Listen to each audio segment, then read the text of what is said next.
अस्सलाम वालेकुम नाज़रीन, नाम है जमील शरई दिस रहा आयो जमील शहर यूट्यूब चैनल। नाज़रीन अॼु असां तव्हांखे ॿुधाईंदासीं रहबर सिंध साईं एम सैयद जी ज़िंदगी जी कहानी। अञा ताईं असांजे चैनल खे सब्सक्राइब न कयो त सब्सक्राइब करे घंटी वारे बटन खे लाज़मी हणंदा, उन सां असांजी हर अचण वारी वीडियो वटि सभिनी खां अॻु में पहुची वेंदी। त कयूं था शुरूआत। एम सैयद 17 जनवरी 1904 ईस्वी में सन जे शहर में सिंध जे सादात ख़ानदान में पैदा थियो।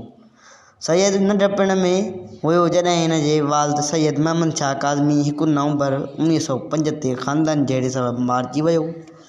एम सैयद पंहिंजे वालिद जे वफ़ात खां पोइ सैयद ख़ानदान में वाहिद मर्द ॿारड़ो हो।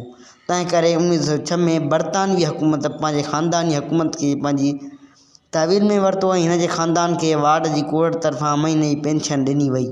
खेसि 6 साल जी उमिरि में हिकु प्राइमरी स्कूल में दाख़िल कयो वियो ऐं प्राइमरी तइलीम सिंधी में हिन खे 5 साल पूरा कई। साल 1915 ईस्वी में हिन जी घरवारी जूं औरतूं ऐं मुहतरमा हनीफ़ा बीबी हिन खे घर खां बचाइण लाइ दुश्मन खां बचाइण लाइ स्कूल मारण जो फ़ैसिलो कयो। जीअं त हिन ख़ानदान में वाहिद मर्द वारिस हुयो, हिन खे घर में फ़ारसी ऐं अंग्रेज़ी पिणु सेखारी वेंदी हुई। सैयद सिंध अवामी मवाद जो बानी हो, जंहिं नेशनल अवामी पार्टी में शमूलियत इख़्तियार कई। इब्राहिम जोयो वांगुरु सैयद गांधी ऐं मार्क्स जे ख़्यालनि जे ज़रिए सिंध क़ौमियत खे कम्यूनिज़म ऐं तसव्वुफ़ सां मिलाए। सैयद जो मौक़िफ़ खेसि ख़राज तहसीन, नक़द पेशनिगाह ऐं ज़मीन जी मिल्कियत ज़रिए मुफ़्त आमदनी हासिल करण जो भरपूर मौक़ो वठी आयो। उहो लिफ़ाज़ी हिन खे रद्द कयो वियो। बाद में हू सियासत सां गॾु जोश ऐं जज़्बे सां गोड़ थी वियो।